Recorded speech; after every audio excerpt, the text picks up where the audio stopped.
We are definitely looking for a MTN. We are proud that last year our MTN program of 500 million was at the appropriate time and we got a better rate, Libor plus 232. This year we have already appointed around 5 plus 2 merchant bankers.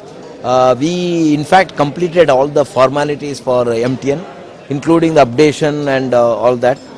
Since now the quarter results have come, we may have some temporary work relating to further updation, and after that we may already in touch with the investors, or we may go for non-deal roadshow or deal roadshow. And since recently State Bank has completed the issue, and which was a very record success with a good response, we hope that we will also be able to go and get at the appropriate pricing, because particularly when I am talking about giving this credit to the Indian and other multinational corporates, it has to be at the affordable price, so that we can be profitably be deployed.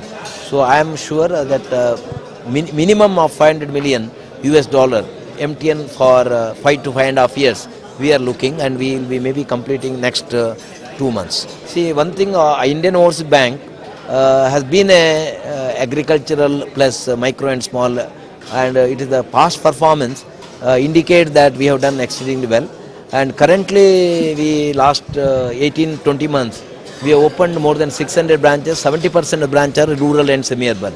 So our continuous focus on agriculture and micro small will remain, and also retail.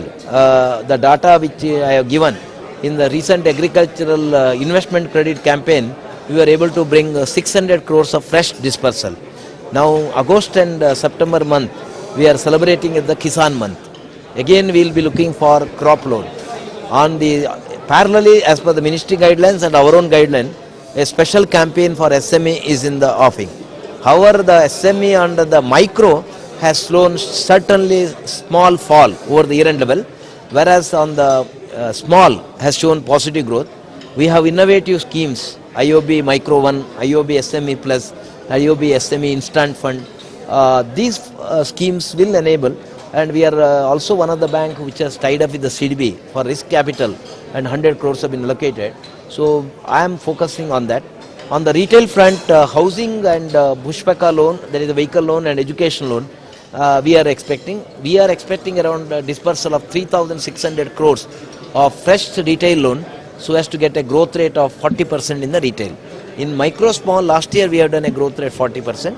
This year may be slightly moderated, but still we may be able to. This quarter, because of the economy and some of the sectoral problems, some of the companies or accounts do not get a second restructuring, and they are not taken the CDR route. We had to at the upper level also, and of course in the agriculture and SME, we had to take a total default of 835 crores. However, that is much larger than the last quarter of the corresponding quarter. However, this has to be looked at that a few cases are definitely case for upgradation, and we expect as you go forward, for until the economy comes back to the normalcy and some of the issues are sorted out at all level, some pain in terms of the incremental NPA until the economy comes to normalcy may be there. However, that has to be followed up with the focus on recovery. So this quarter again the recovery, cash recovery is higher than the corresponding quarter of the last year. Similarly, we had an upgradation of 85 crores as against hardly 37 crores last year. So we expect around this year our target for recovery and upgradation is around 2,000 crores. And the NPA level last year the default has been around 3,180 crores. We would like to restrict these defaults to that level in the current year.